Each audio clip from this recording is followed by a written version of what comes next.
दुर्गम अंचल में पहुंचला जिला प्रशासन मोटर बोट जोगे कोरापुट नंदपुर ब्लॉक बिलापुट पंचायत साबुन गाँव में पहुंचले प्रशासनिक अधिकारी प्रथम थर पर कोरापुट जिलापाल एसपी सीडीओ पीए एवं आईटीडीए स्थानीय ब्लॉक प्रशासन गस्त कर गाँव विभिन्न समस्या संपर्क में आलोचना करते शिक्षा स्वास्थ्य पानीय जल गमनागमन विद्युत सेवा जल घेरी को व्यवहार कर जैविक पर्यटन स्थल करने एसत स्थानीय बासिंदा को स्थायी जमीपट्टा प्रदान करने भली विभिन्न समस्या नहीं आलोचना करते एनते पानी असुविधा बोली कहलु एटा सुविधा करबी बोली कहला और जोर दुकाइल हठात मेडिकल जेबा के रास्ता नहीं बोली कहबा के रास्ता गोटे देबे एटा इंडबा पायाले मिसा बोली कहला अरे ये हठात एबे रास्ता देबा जाको के खाड़ी रास्ता नहीं कि जोटा रहिला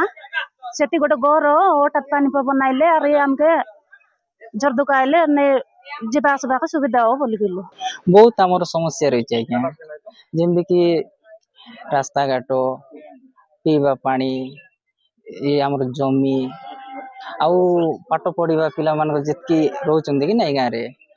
बेकार रोचंती चाकरी नहीं किछि नहीं ये सब एसपी सार थिले आमर कलेक्टर जिलापाल सार थिले समस्ते माने ये विषय रे जनइलु तापरे आगो को देखिबा बोली कहचंती तो हमारा किसी किसी अंचल रह जाए कोरापुट रे जोटी कोटी जल बाधा सृष्टि करूचे तो कोटी कटअप एरिया से जाउचे तो सेमते हमारे साबुन ऊपर साबुन और रामदेव तो तीन टागा अच्छे तंका बहुत दिन हैला किसी किसी ग्रीवांस थिला गोटे तो अच्छे लाइवलीहुड रिलेटेड के माने तंका उपजीविका पे कौन करा जाबो तो छेड़ी चाष कुकड़ा या स्ट्रॉबेरी हल्दी आदा कॉफी बहुत भल मात्रा रे हे परिबो तो से हिसाब रे हमें आज गाँव के संग कथा भी करे भुजा सुजा करके जो माने जो करिबार चाहछंती से हिसाब रे करबा।